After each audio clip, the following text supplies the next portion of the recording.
and welcome to your favorite show, Identities Umhlobo, your show that talks about your social, economic, and political issues. Zimbabwe, as we know it, is in the Second Republic, so we're here. And the roles of Zimbabweans are even more magnified and demanded of right now. And what is it that we're going to play? Are we going to be part of the building of our country? Whether you're in Zimbabwe or in the diaspora, we all have a role to play. Today, I am joined by an amazing, outstanding Zimbabwean woman, Dr. Moleen Madziva. Welcome to this show. Hey! Thanks for having me. So this is something that Zimbabwe needs to know. Yeah. Identities, as people know it, it went on air on 20 April 2018. And she's the woman that powered me to do it. And I feel like Zimbabwe needs to know that. When we're talking about women supporting women, you come closer to my heart. And thank you for supporting me to start Identities. Yeah. You're one of the many people who were very instrumental. Yeah. Dr. Moleen, why do you do what you do? Yeah. That's an important question, and I think one of reflection on a day-to-day basis, because it's very much linked to intention and purpose. Right. I get the sense that I am on the path I am on now to uplift others as I go along, because there is so much to be said about finding our own light through others. And when I sit here and I'm watching you and how far you've come, I am so proud of the fact that I've been a part of this contribution. Wow. Seeing you getting here, and we're not stopping. This is just the beginning. I feel like, yes, thank you. And so these words, you've repeatedly said them to me. I remember the first time we met was in 2016. I was in Washington, D.C. in the U.S. And you were fine, was it California? Yes, I live in California. And we met over the phone and we instantly connected like sisters. We only met was it this year we met? Yeah. But since 2016, we've done amazing things together. And so now I want Zimbabwe to understand who is Dr. Moleen. And welcome to Identities again. I know you flew in a few days ago. You are tired. Like yesterday. And, yes. And you're tired. And Macheke project, I've been privileged to watch your work. Just tell us who Dr. Moleen is. Yeah, thank you. What an honor. So I'm actually an engineer by trade. I love science, technology, engineering, and math. I always knew that I wanted to be a part of the invention class. And so that's the work I do in the US. But as you may know, I also really started to question what it was that I could do as a Zimbabwean living outside Zimbabwe to really make a meaningful... also now an American, by the way. Indeed. Congratulations. Thank you. You know... African-American. Right. Indeed. Yeah. And I'm so honored by just being able to live the life that I've lived. But at the same time, the African aspect of my identity is still very key, because I recognize that when we are building legacies, it's not so much about a place-based solution. This is really more a global sense of being. Nice. And I've traveled the world quite a bit, and I've been privileged to meet people that are pretty brilliant. And in all of the work that I've been doing, one of the things that has always come to mind is work with what you know and work from the heart. So for me, my community of Macheke, which for quite a while was really not quite well known for anything, we're really starting to get to a point where people recognize that we are brilliant, we are hard workers, we have hunu hearts, and a lot of that is the voice that we are shedding so that people can begin to recognize that there is a collaboration that can occur. Right. Amazing. So for me, what fascinates me and what I am very privileged to do on this show is I bring people that I know, that I resonate with. And ever since I met you, your message has been consistent about sustainability, about the spirit of Ubuntu. And I remember when I met you, you were so available for me. And I also am still starting my PhD. And there's been consistency in you in what you speak and what you do, and which was very visible when I got stuck and I wanted to take off identities. And you were in America, and I said, sis, I have this situation, I need you. And you didn't ask many questions. In a moment of a day, I'd received financial support from you. And I need Zimbabwe to know about this, because many times I come here and Zimbabwe knows me about. I keep talking about women leadership and why women need to be in leadership, because when women like you are in positions of influence, you're an engineer, you've got a PhD and all those things, and you're then able to look back. For me, what fascinates me is I've also had an experience in America where people sometimes change. Like money is not something that's given, and you leave your message. And also, even someone listening to your accent, it's also umetkenda kwa America 2 minutes. Change your accents. But you've been in America for years. And you haven't changed even your beliefs, the way you look at life, the way you speak. What keeps you grounded? Yeah. So there are a couple of things you touched on. So I'll try to dissect a little bit to see whether this dialogue can move further. So one thing about money, my perspective about that is there's always a relationship to money. So what is the soul of money? Yeah. So sometimes we can look at quantity and that sort of thing. I'm more about investment. And I really believe that being able to spend dollars in a way that there is a return to that investment, more from a place of social capital in our hearts and the pulse of the nation. It's something that I really believe in. And go ahead. Right. I think I want us to come back to that point and to explore further to understand what is it that you mean about social capital investment when you invest in another woman or in another Zimbabwean. Ladies and gentlemen, viewers, boys and girls, do not go away. Dr. Moleen is here to ooze out of life to say, how do we remain grounded? We're going to take a quick break. When we come back, we're going to continue from understanding what she means about investing, social investment, or other things. Don't go away.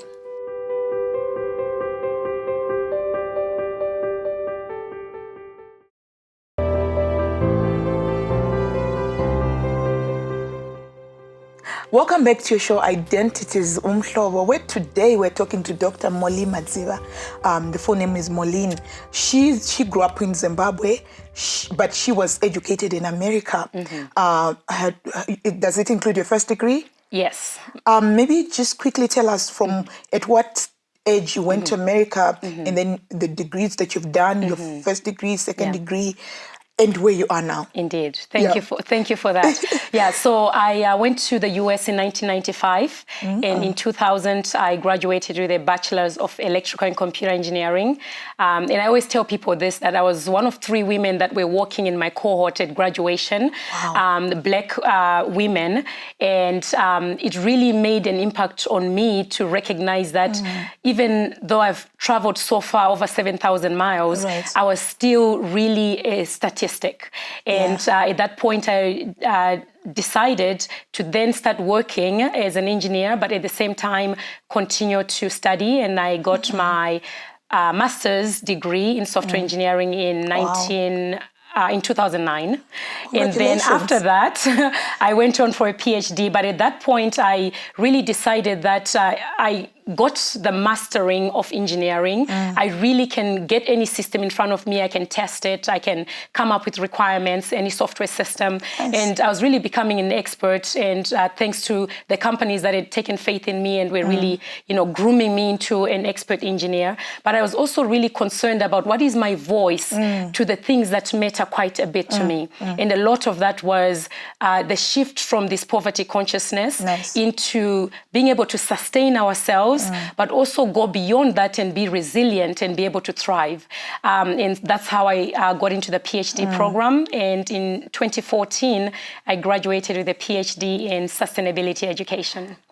Very impressive, and congratulations. And I think that a few months ago, you were the first Black woman to give a speech. Was it the university you went to? Yes, so at Monmouth University, which is a pretty incredible school, I did my master's degree there. And they invited me to give the keynote address at graduation in 2018. And indeed, I was the first Black woman in the history of the college, about 165 years they'd been around. Wow. Yeah. And I think I'm privileged to be talking to you right now.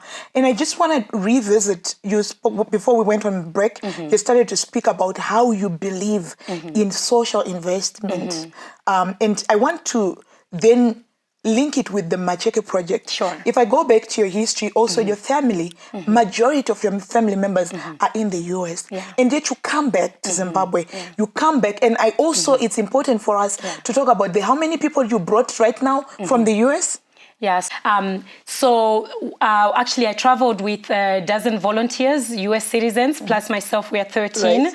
We make a really good, powerful group. Wow. And we're here in Macheke where we are volunteering at the local schools as well as the rural clinic. And really what we started to think about was how can we further connect? So there's a story that I've been telling quite a bit that I recently someone else had told me that there was a student who asked their master teacher from a spiritual perspective, what can I do for others? And the master teacher looked at him and said, there are no others. Wow. And in that moment, it really begins to help all of us who can travel 7,000 miles to come and support others to know that this work that we're doing is actually self-work indeed. We are also transforming our own selves by connecting to others that would otherwise maybe not meet, but recognizing that this is not about saving anybody. This is more about connection and walking each other home. Those are, well, she's a philosopher. She's she's got a doctorate degree, so we can understand how that wisdom is oozing out of you. What does the spirit of Ubuntu that you talk about, and how does that connect with what you're talking about to say? Kana tichiti, we are doing what we do for ourselves. Yes. Yeah. So it's very important to me because one of the things I recognize having been a young student, and going through the challenges that, any immigrant student without close family members right there was going through, was to start asking, what is it that I have to offer to this country? And this was in the US. And what I recognized was I do bring a cultural perspective that's quite unique, but also that's transcendent of so many things that a lot of people may be struggling with. And at the root cause of what we call Hunu or Ubuntu, we're really looking at this regard for selflessness, but also in recognizing that we really are in this as a humanity. And so the work that we're doing with Macheke is to really start to share with the world on a global scale that while a community may be struggling economically, they also have something to share that may very well be useful in other places. So people really start to ask questions like, why are these people so happy? They're always smiling, and what's happening? And a lot of it is about hospitality. It's about being forthcoming, being honest. And I don't know that we are really at a stage where we can say we are not losing the deeper sense of what the true Hunu is. Therefore, I really want the Hunu Heart Project, which is another initiative that I've been working on, to really start putting Zimbabwe on the map in such a way that is helping us to recognize that if we don't have our heart in the work we are doing in the world, then perhaps we probably shouldn't be involved. I keep saying that I find so much depth in what you do. Now you're a US citizen. You could easily, and you're doing so well. Like you're an engineer in the United States of America. And you are well placed. Why is it important for you to do the work that you do? I'm speaking about the diasporans. Why do Zimbabweans at this stage need to come back home and continue doing things like you're doing? Indeed, yeah. So for me, it actually started more as an emotional response to recognizing that those that I truly cared for were no longer able to care for themselves. And I think a lot of people in the diaspora really already, struggle and are overwhelmed by the requests of support from others back home. But I think we can really move beyond the fear of what it might mean for us to start thinking more in system-based ways of solving these challenges, compared to, I just have this one sister or this one brother that I want to help. Because when you start having a systems approach to working on some of these challenges, you recognize that there's so much social capital right there on the ground where people can come together and really help each other out. Dr. Moleen, I want to come back in when we come back from this break, and we just want to explore more, because I know you're so passionate about this country, especially as a Zimbabwean in the diaspora. And I feel like you've got a message for diasporans and also for locals. So when we come back from the break, we're going to explore that and see where it takes us. So don't go away, stay with us.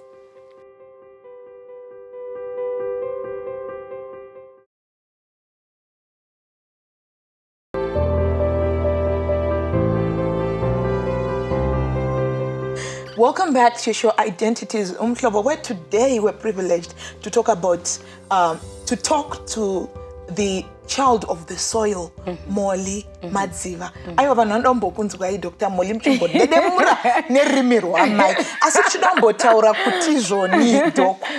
Why is it important? Zimbabweans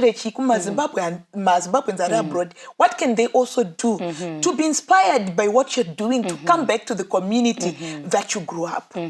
Yeah, so inini chaninga kwanza utaura kune vamwe wangu vari overseas, ndechekuti ukazvibvunza wega mumoyo kuti chii chinenge chichikunetsa kuti izvo utadze kungopindawo munzira yekubatsirana nevamwe, nekuti tinoziva kuti mwoyo yakanaka tinayo. Kushanda tinoshanda, kana muchiziva vanhu vanoshanda vanhu vari kudiaspora. So kusazvibvunza mibvunzo iyoyo yekuti tikwanise kunasoita reflection, yekuti tinzwisise kuti chii chandingakwanise kuitawo inini. Where do they start, Doc? You started, you are rocking Macheke right now, and that's how I met you in our week. How simple, where does someone start? Yes, that's a good question. So it starts with honoring the emotional response. So the moment that you begin to feel that you want to participate in something or you're concerned about something, then really reflect on that and ask yourself, is this something that you really concerned enough about to commit to? Because once you're on the journey of that commitment, you begin to realize that doors will begin to open. I also really want to encourage people to get engaged with their universities. I went to incredible universities, Drexel University, Monmouth University, Prescott College, and all of these universities have so much of a resource where you can begin to just understand what it means to run, let's say, a non-profit organization. But it doesn't always have to be non-profit. It really can be in any facet, as long as it is continuing in the spirit of true investment and recognizing that while we may not necessarily see the larger economic gains today, I know for sure that my legacy will speak for it. Wow, I think I think those are practical steps to take for somebody who's hearing you now. And like you're saying, it doesn't have to be everybody opening a non-profit, but maybe it means Queen Samanoj the next child who is who is needy in your community. And there's a lot of negativity, Doc, from the diaspora, especially Zimbabweans in the diaspora right now. How do we become the solution to the change that we want to see? Because I know you could easily also be on Facebook, on Twitter, just writing stuff that's not constructive. How do people begin to change from transforming from just criticizing to becoming the solution in their communities? That's a really good question. So my sense about what you're quoting as negativity, to me it's very much linked to a sense of fear, not having enough courage to actually really engage and understand. So maybe things have not quite worked out the way we somehow anticipated. But if we are not so attached to a certain outcome, then we're also open to seeing whatever else is working. So there are ways in which we can actually begin to engage first with ourselves. What am I afraid of? You know, what am I so attached to that somehow any other solution doesn't seem to work. And let's be gentle with one another because, you know, we're walking each other home. It's a tough life. Oh, wow. And I think that I find that very much profound. And what would be the advice you give to somebody who's in that fear? And are you open to having other Zimbabweans reaching out to you on a personal level? Yes. Because I know many people want to cause that change and really be practical. Indeed. Yeah. And I love that idea so much because a lot of the time that I invest in others, I recognize that that person is then going to go over and do even bigger things. So what the light that I am shedding and putting out into the world really truly becomes radiant. And I know we are made up of radiant minds within the diaspora. What I would also say is maybe an invitation for you to join us on another trip and just kind of get a sense of how is it done. And we spent a day at Macheke Primary School, and you could really realize that there was so much that was palpable there. Potential, love, compassion, and hope. We were planting trees with young students. I'm a big believer in working on our environment as a sustainability practitioner, and we're actually creating what I would call the first seed bank of native African trees in that region by planting all of these different native trees. But as we were going through this session, one of the third graders comes to me and says, "Hi, Dr. Molly." Grade 3, yes. And says to me, "Hi, Dr. Molly." She introduces herself. She says, "I'm from Village 16," and really was eager to let me see her. And I said, "Well, what would you like to be when you grow up?" And she says, "I would like to be a tree planter." Wow. So just spending a few moments engaging with young people, all of a sudden, what they didn't think was possible is already something that's possible. And what a celebration it is for our environment, our natural environment here in Zimbabwe, to have a few more tree planters that are coming along the way. Wow, and I think you were proud of yourself that whatever you were doing, you already have planted, because you planted those trees. They are going to plant thousands or millions of trees. What is the one thing that you want to leave a Zimbabwean who's watching you right now with? What would be the one word, rather the message that you want to leave out there for people who are watching you? Yeah, I think I would have to go with the word brave. Right. Yeah. There's so much bravery that we can tap into that's within each of us. So in the last number of weeks, I've actually been communicating with a number of Zimbabweans on social media that were reading about this, our story, our public announcement about having this trip to Zimbabwe with volunteers. And so many people really came through and said, "I would like to do the same thing in my community," or "Can you show me how this can be done?" So I know that for the people that are right here in Zimbabwe, they love home, and that's why they are here. And a lot of that is more about seeing our potential, but also, regardless of how tired we may feel or how broke we may feel, there's always a little bit more that we can give. But a key to that is our sense of hunu, which is coming together as community. So there's sorry, I'll just say this one last thing, another little story.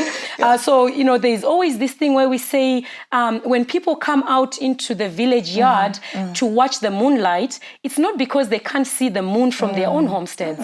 They're coming out because of community. And there's something about community that brings us together.